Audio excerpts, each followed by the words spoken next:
The crystal chandeliers of the Grand Azure Hotel sparkled above me as I pushed my housekeeping cart down the plush corridor of the 15th floor. Each step on the Persian carpet reminded me of my Aunt Victoria's words. True leadership means understanding every aspect of your business from the ground up.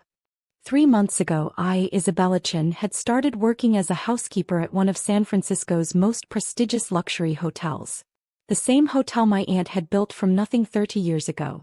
The same hotel where, unknown to everyone except my aunt's lawyer, I was actually the majority shareholder. Room service. A sharp voice mockingly called out as I reached for door 1507. Gerard Morrison, the hotel's general manager, stood there in his impeccable suit, a sneer playing on his lips. Still cleaning toilets, Miss Chin? I straightened my uniform, keeping my face neutral. Good morning, Mr. Morrison.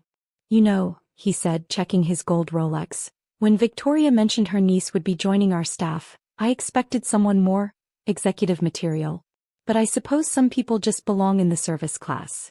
If he only knew that Aunt Victoria had specifically required me to work 6 months in every department before I could officially take over as owner. Everyone's role is important in hospitality, I replied diplomatically. He laughed, the sound echoing down the hallway. That's what we tell the help to keep them motivated. Speaking of which, don't forget the staff meeting at 2 p.m. Though I doubt housekeeping insights will be valuable for our luxury expansion plans. As he walked away, I thought about the folder locked in my apartment safe. The ownership papers, the trust documents, the detailed instructions from Aunt Victoria. Learn every position, Isabella, she had written. Experience every role. Only then will you truly understand how to lead. The staff meeting that afternoon was held in the hotel's grand ballroom, crystal chandeliers casting elegant shadows across the assembled employees. I sat in the back with the other housekeeping staff, watching as Gerard commanded the room from his podium. The Grand Azure is entering a new era, he announced, his voice carrying authority. Our expansion plans will make us the premier luxury hotel chain on the West Coast. However, his eyes swept the room, lingering dismissively on the housekeeping section. This means we need to elevate our standards. Some of our current staff may not fit the new image we're cultivating. Maria, a housekeeper who had worked here for 20 years, tensed beside me. She had 3 kids in college, all on the hotel's employee education program that Aunt Victoria had started. In fact, Gerard continued, a cold smile forming, I'll be reviewing all ground-level positions next week. We need to ensure everyone here truly belongs at the Grand Azure. I felt my hands clench. This was exactly what Aunt Victoria had warned me about in her final days. Watch carefully, Isabella, she had said from her hospital bed. See who respects only power and who respects people. That's how you'll know who to trust. After the meeting, I found Maria crying in the staff break room. 20 years, she whispered. Your aunt, she always treated us like family. Now Mr. Morrison. She wiped her eyes. My kid's tuition. I wanted to tell her everything right then. That in 2 weeks, when the 6-month waiting period in Aunt Victoria's will expired, I would be announced as the hotel's owner. That Gerard's expansion plans would need my approval. That the education program would not only continue but expand. Instead, I simply said, trust in what Aunt Victoria built, Maria. Some things are stronger than they appear. That evening, as I cleaned the luxury suites on the top floor, I thought about power and how it reveals people's true nature. Gerard had no idea that every report he'd filed criticizing low-level staff had gone directly to my secure email.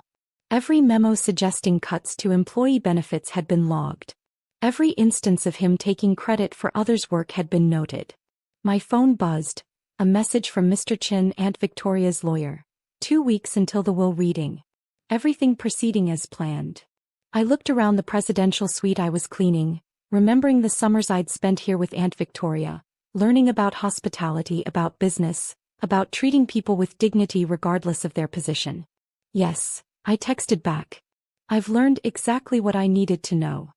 The next morning I arrived early to find an envelope on my locker. Inside was a formal notice. My position was being reviewed as part of the hotel's quality improvement initiative. The meeting was scheduled for Friday, exactly 3 days before the will reading. Perfect timing, Mr. Morrison.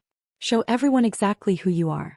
As I pushed my cart down the hallway, I smiled, thinking of Aunt Victoria's favorite saying, "In hospitality as in life, timing is everything." In 2 weeks, Gerard Morrison would learn just how right she was. The sound of my housekeeping cart's wheels echoed through the corridor, each turn bringing me closer to the moment when everything would change. But first there were rooms to clean, guests to serve, and valuable lessons to learn about who deserved to inherit not just Aunt Victoria's hotel but her legacy. Friday arrived with the weight of storm clouds gathering over San Francisco Bay. I stood in front of Gerard Morrison's office, my housekeeping uniform pristine, waiting for my performance review. "Enter," his voice commanded. The office that had once been my aunt's felt cold now. Gone were the photos of staff celebrations, the handwritten thank you notes from guests, the warmth that had made the Grand Azure special. Instead, modern art pieces and industry awards dominated the walls, all bearing Gerard's name.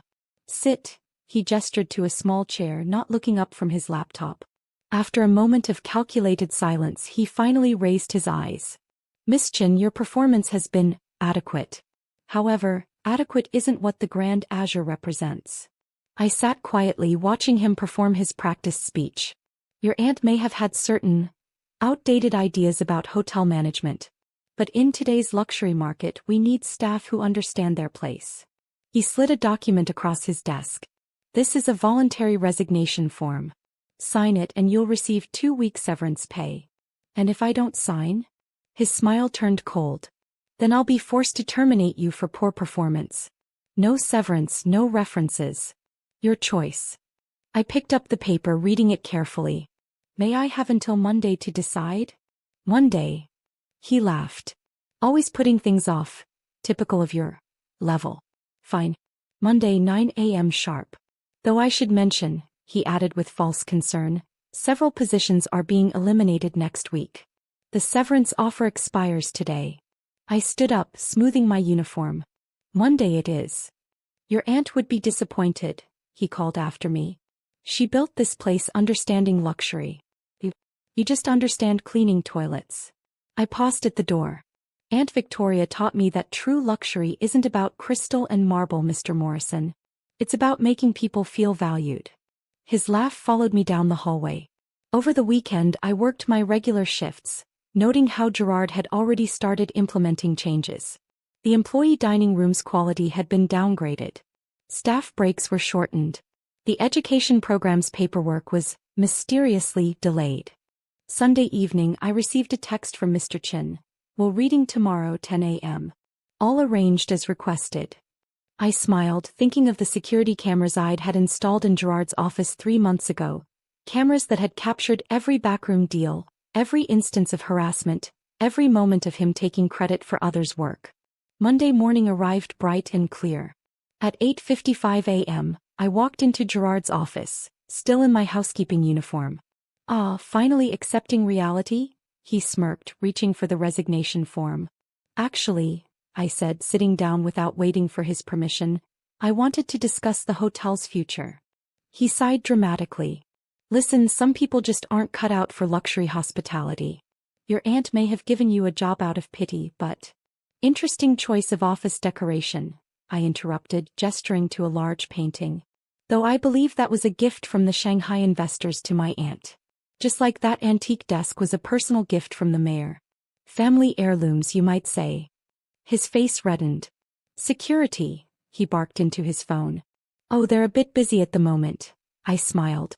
"You see, there's a rather important meeting happening in the grand ballroom. The reading of my Aunt Victoria's will." The color drained from his face. "She always said timing was everything," I continued, standing up. "Shall we head down? I believe they're waiting for us." The grand ballroom was packed. Hotel staff, board members, investors, all turned to stare as Gerard and I entered. Mr. Chin stood at the podium, documents ready. "Now that everyone is here," the lawyer began, "let us proceed with the reading of Victoria Chen's last will and testament." I took my seat in the front row, finally removing my housekeeping name tag. "The Grand Azure Hotel, including all properties and assets, valued at approximately $80 million, Mr. Chin read clearly, is hereby transferred to my niece, Isabella Chin." The room erupted in whispers. Gerard gripped his armrest, knuckles white.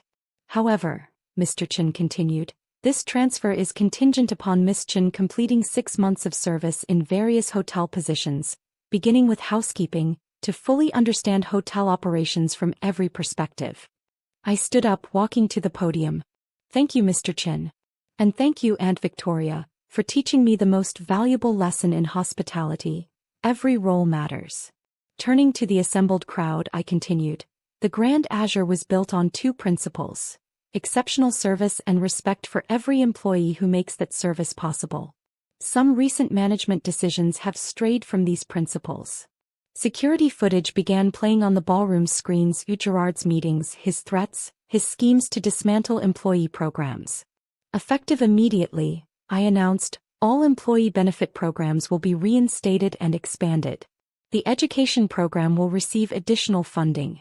And, I paused, looking directly at Gerard, we will be restructuring upper management to better align with our values.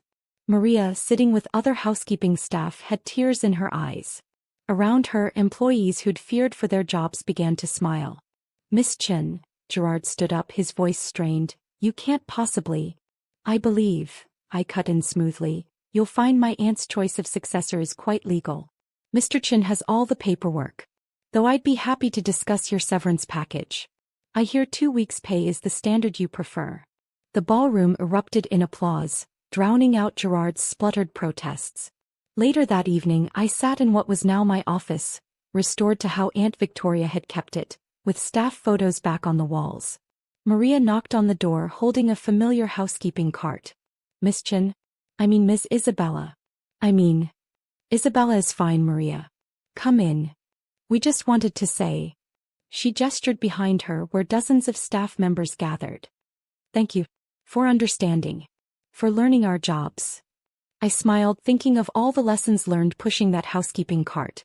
Thank you for teaching me. Now, shall we discuss those education program applications for next semester? The next morning I arrived early as always. But instead of pushing a cleaning cart, I walked through my hotel, greeting staff by name, asking about their families, listening to their ideas. In the lobby, I paused by the grand staircase where a new portrait now hung. Aunt Victoria, smiling warmly with her favorite quote inscribed below. Luxury isn't about marble floors and crystal chandeliers. It's about making every person who walks through our doors feel valued, guest or employee. I touched my old housekeeping name tag, now framed on my office wall, and smiled. Some people thought true power came from looking down on others. Aunt Victoria had taught me it came from lifting them up. The Grand Azure continued to thrive, not just as a luxury hotel, but as a place where every employee felt valued. Gerard? Last I heard, he was managing a small airport hotel, learning some valuable lessons about respect. As for me, I still help clean rooms occasionally, much to the surprise of wealthy guests. After all, as Aunt Victoria always said, the perfect room isn't about the thread count of the sheets or the brand of champagne in the minibar. It's about the care that went into preparing it. And care, I've learned, is something that can't be measured in stars or dollars, only in the pride of a job well done, no matter what that job might be.